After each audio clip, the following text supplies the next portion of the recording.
So thank you very much, Ms. Daniel. Welcome to the webinar. The screen is yours.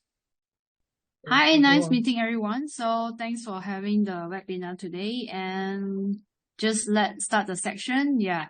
So everyone just be aware of the mute button, and after finish the presentation, then you can start put in your Q&A questions in the chat box. Okay. Let me share my screen here. Okay, everyone can see my screen, yeah? Okay. So my name is Daniel. So today about this overview of Canada government new announcement on the changes for our Canada International Student Program, including all your study permit caps. So for 2025 and 2026, they actually has issued the cap now. For 2025 is 437,000 of study permit. They are available for you all to apply. So I would say that this is very big compared to that any other countries that currently is looking at, for example, the other Europe countries as well. So when people look at this cap, you think that it's very small amount, but 437,000 is a lot. Yeah, it's a lot of, study permit caps by the government. It's only in 2025, okay? They actually reduced the amount already, but it seems that it's still a very big amount for make use of it and apply to studying. One of the new announcement now is included the master and PhD students, but the good thing now is IRCC make sure that the work permit direct applicant, which is that if you are not a student, okay, so looking at the IRCC cap here, so just now what I said is the cap now is reduced, but the projection in terms of the decrease is actually more beneficial to our students because they also decrease the work permit applicants as well, which means that if you are now not a student, but you apply as a work permit applicant directly to Canada, you will not be able to easily gain permit now compared to few years back. Okay, so now students cap is there, but working permit cap is even more stringent. So what we actually foresee now for Canada market is the study permit cap is actually a good opportunity, I would say.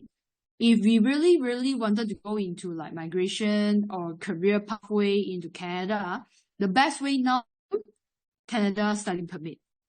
Because once you actually finish your studies, you will still get your postgrad working permit.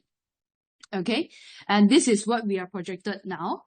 And of course, based on the government announcement, poll changes will be only allocated for some provinces, but it's also a very good thing that, you were looking at is for those students that already applied, it would affect you.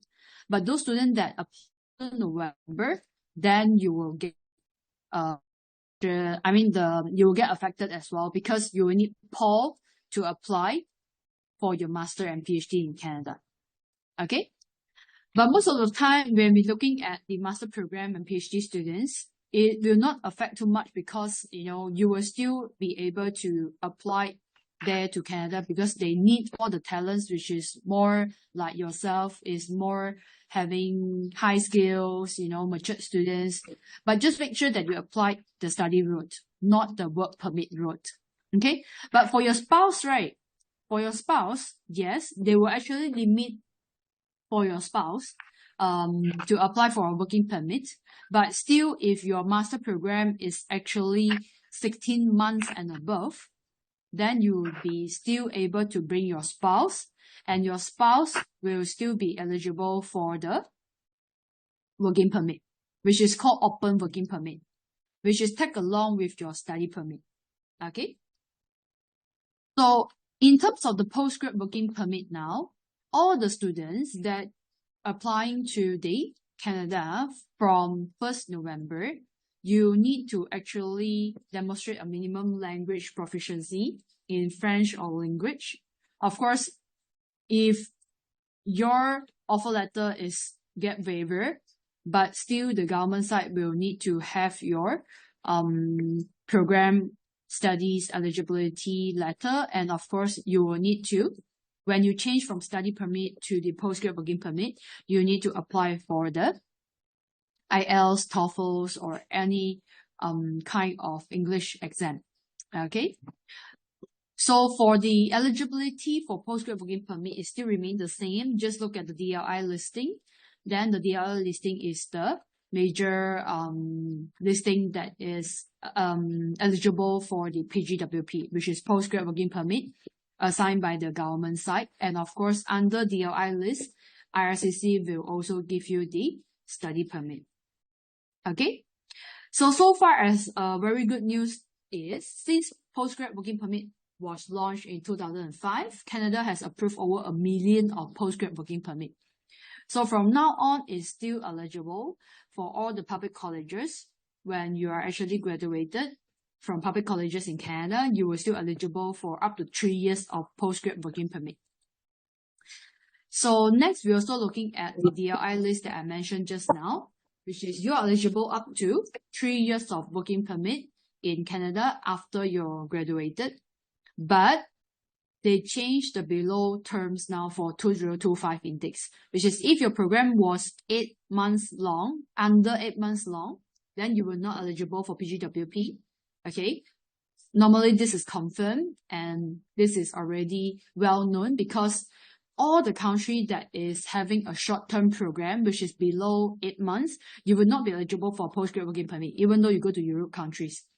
But if your program was at least 8 months long, you're still having a postgrad working permit less than 2 years. Okay.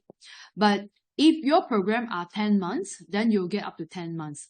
This doesn't change compared to the old rules. But non-master program that are actually 2 years, you receive a postgrad working permit up to 3 years now. Okay. For all the master graduates, you receive a postgrad working permit up to 3 years. So any study permit that after 1st November, once you meet the new postgrad working permit requirements, you will still get your postgrad working permit eligibility after your degree studies, after your college studies. Okay, so this will not be changes too much. So do not need to worry about the postgrad working permit, because that is still there actually. Postgrad working permit is still there. And it's still very attractive for all the students. But the only changes is your language proficiency test. Yeah, you need to show the language proficiency test, which is any of the IELTS, TOEFL, or PTE that is acceptable in the IRCC portal. Then you will need to provide that upon graduation from your degree or master or college diploma. Then you will be able to apply for the postgrad working permit. Okay, so now we talk about why Arrows. So we are actually committed to ensuring that the success of all our students admitted to the universities, colleges for a degree or master or diploma.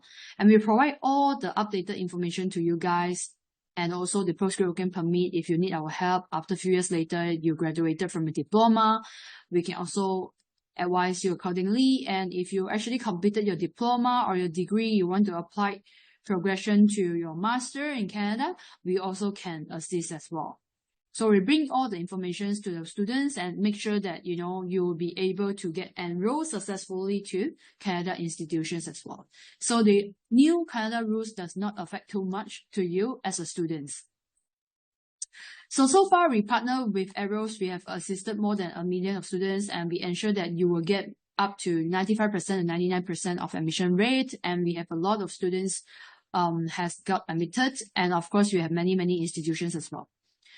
So far now to urge you is we need to ensure that, you know, you have the conditional documents, which is just now Bozette mentioned, your passport, transcripts, emergency contact. If you're applying for master, we need your reference letter, etc. to apply for a conditional offer. Once you get your conditional offer, then we will submit the applications. And now we are running an October sprint, which is any applications that submitted before 17 October, you will have 8 hours applications offer letter to be issued, which is 8 hours submissions of a new application to reach to the university's admissions.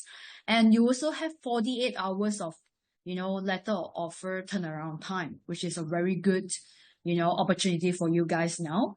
Once you submitted the full documents to Aeros, and we will actually submit to the universities for an offer letter within 48 hours. And you need to pay the deposit before 25th of October. And this is a very good opportunity for you because we want all the students to enjoy the old policies of the postgrad working permit without the English test requirement. Okay, so deadline to receive the completed application is 17 October. Deadline to receive the full offer letter, which means that is 22nd October. To pay a deposit is 25th October. And to receive the poll is 30th October, so that you can submit the application by 31st October. This is a very good turnaround time for you all. So that once you actually apply study permit before 1st November, you will not be impacted by the postgrad working permit requirements, which is the English requirements. And for any master applicant, you do not need to get the poll to apply it. Okay, thank you very much. Any other questions?